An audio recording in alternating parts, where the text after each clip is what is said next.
Hey everyone, it's Time to Sleep Clever, and today we're going to be starting a new video series, and it's going to be covering the top 3 images of tons of different photographers, from street photography, fashion, landscape, and you can see we're starting with Ansel Adams today. And we're going to be digging deep into their compositions. As you know, we have about 30 techniques that we usually cover, and these were all used by the master painters. And if you've ever walked through a museum, or if you've checked out the Forgotten Secrets of Master Painters, you'll see in there that they use the same exact techniques, and they're repeated in the compositions from one painter to the next. So if you try and think back to Ansel Adams' time, how did he get inspiration? It wasn't from the internet. It was probably from walking around museums and taking ideas from master painters. So we can gain a lot from studying the masterworks of painters, and I cover that a ton throughout these videos, plus on the website too. So check out some of the past videos if you want to learn more about composition, but this little video series right here, it's going to give you a nice taste and give you a peek into what composition is all about and why it's so important. But let's start with Ansel Adams, and we're going to go straight to this one first. This is called Moonrise, Hernandez, New Mexico. And right off the bat, you just see a ton of negative space. And you got to be thinking, well, what's the subject in this? And it's hard to tell, actually. If you're looking at this on your phone,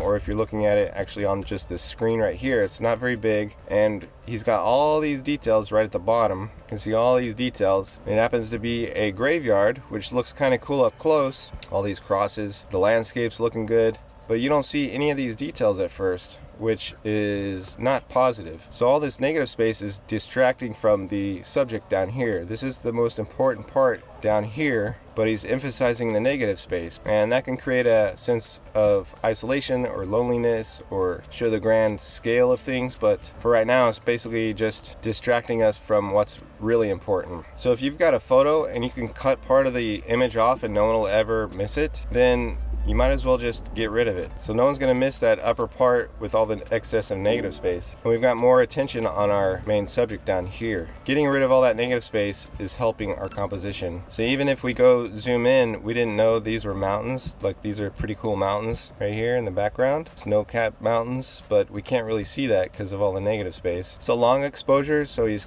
keeping the shutter open longer to capture more light, the moonlight here. But you can see the motion blur in the clouds here a little bit. So as far as this one, the composition is kind of weak. It's one of his most popular photos, but if we're analyzing the composition alone, it's kind of weak because of all that negative space. You got to use negative space really strategically to communicate your story. Now, it could be his story is, this is a place of death. A lot of people died here, and it's kind of a lonely, empty place, and all this negative space is emphasizing that. But if we can't really see what all of this is in, our first glance, then it doesn't really help to have all this negative space. You see the story is being lost, and we can only see the story if we look closer and closer and closer, okay? And the same story could be told if we crop this down. If you want to keep that same 4/5 ratio, then just crop it down and maybe move this in here so the moon isn't right on the edge there. Okay, maybe have all this center mass here from that vertical center line,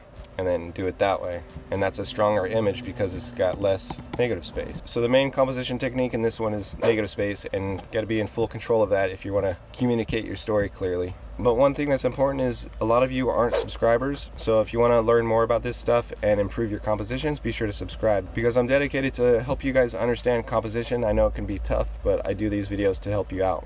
Next up, we've got this one. It's a really nice one. First off, we see this arabesque, really nice arabesque within this river right here, and that helps create unity and movement throughout the composition. A lot of master painters would use arabesques to create unity and movement within their composition, but this one's more obvious, which is still fine. It's really nice. He's got a lot of aerial perspective being captured here that helps with depth. That's good too. We can see back in those days he's using dodge and burn techniques. What do you do with your rejects? They are destroyed. See the rocks in the water? Mm-hmm. Those rocks are slightly heavy. That's better. A better balance.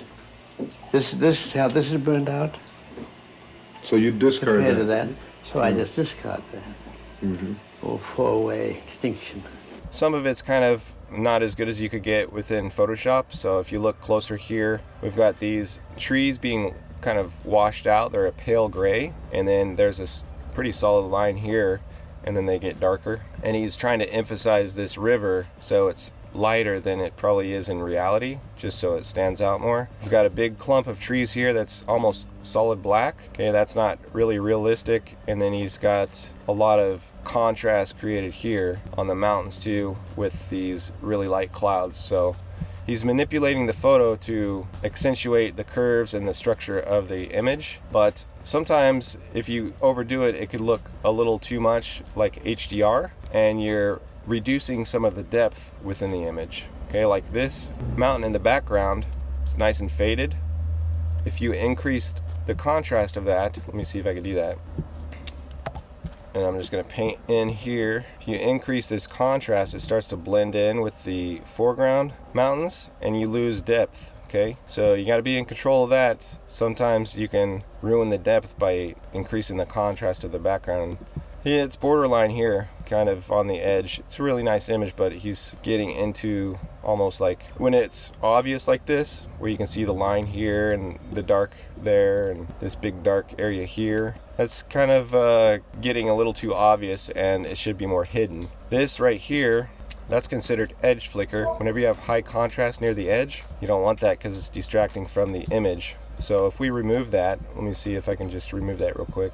You can remove it, or you can soften it, just reduce the contrast. Okay, so now look at the image. I'm gonna reduce this one too, just a little bit. Okay, now look at the image. I'm gonna turn this on and off. Try and focus on the center here. I'm gonna turn this on and off, and you can see how much it stands out. Okay, so off, on, you can see it's pulling our eyes up to that top area, so that's not good. And I can see why he increased the contrast here to almost black, because he wanted that to stand out and create like a layer right here. This is the first layer, then the background's the second layer, but it's a little too black, a little too obvious. Gotta just be careful of that. So if you want to check the balance of that, you can put a grid on there and see where the vertical center line is. This is a 5/4 image. You can check the image size. And if you go down to your calculator, you take the width, divide that by the height, and you get a ratio. This is going to be a ratio you can use for the grids. So 1.24 or 1.248 is basically 1.25, and that just relates to the 5/4, because if you take 5 divided by 4, you get 1.25, and that's the camera he's using. So I'm going to put this grid on there, the 5/4 grid with the major area divisions, just to check the balance. Not sure if he used dynamic symmetry in this one, but we can always use dynamic symmetry to analyze photographs to see if they're repeating diagonals within the scene or balancing it correctly, how they organize their composition. So we can see he's got this. I'm going to reduce this. This right here, he's got it in the center. Okay, and let's use this vertical center line here, and we'll check the balance like this. Use the center lines. We can see he's got this S-curve balanced on both sides. This major mountain here is balanced from both sides, kind of centered. So is the S-curve in this river. He's got the horizon line in the center. Okay, he's not following rule of thirds kind of stuff where you have a major interest here or whatever, interest here. Okay, he's just balancing it from left to right, which is good. And you can use the grids to analyze that further. So let's go into his last one. I'm going to drag this grid over there, and we can see how he's balancing this. Turn that opacity up just a little bit. You can see he's got the mountainsides balanced from left to right of that vertical center line. Go right here. I'm going to draw this and make this one. You can see the balance there from left to right. Okay. It's also got this really nice waterfall being captured. Same with that mountainside there. He's working with balance. It's very nice. He's not overdoing that HDR effect in the darkroom, so it's really nice. Properly balanced. It's not easy to detect in this. It's got that aerial perspective, creating massive depth right over here. He's kept this faded and not high contrast, which is good. Just overall a really epic image, and it's because he's capturing these techniques and he's in control of his contrast. That's huge in creating photos. You've got to be in control of your balance and your contrast, because you want the eyes to be guided to what's more important. And he's increased the contrast of this waterfall. If you didn't, probably be lost, and that's a really nice effect there. He increased the contrast of this edge here. Let me highlight it, this edge here, and that helps that depth as well. It's not obvious. It's really nice. Even this tree here, looks like he's probably increased the contrast of this, made that darker to create these kind of layers separating. If you've read Treatise of Landscape Painting by Andre Lott, he talks about screens, and Pat Neer did this a lot in his paintings. I'll show you an image of his, but he created these screens to help with the depth in the image. But yeah, so you can see how his images go from mediocre to excellent, and that all has to do with the composition techniques you're using. You got to be in control of what you're capturing to communicate your visual message clearly. So right here, it's not so clear. Not at all, unless you cropped in. This one's a lot better than that one. I'm sure we can all agree on that. Is there a lousy Ansel Adams print? Yes, I'm afraid there must be a great many of them. You embarrassed by any of that? Yeah, frankly. And then this one is even better than this one because he's controlling that contrast. It's not obvious like this one. Okay, so be in control of your contrast. That's the biggest takeaway. Control your negative space and keep in mind your balance from left to right of that vertical center line, and that'll help you with your compositions in the future. But that's it for this one. I hope you guys liked it. Be sure to like, comment, and stay tuned for more, and I'll talk to you guys later.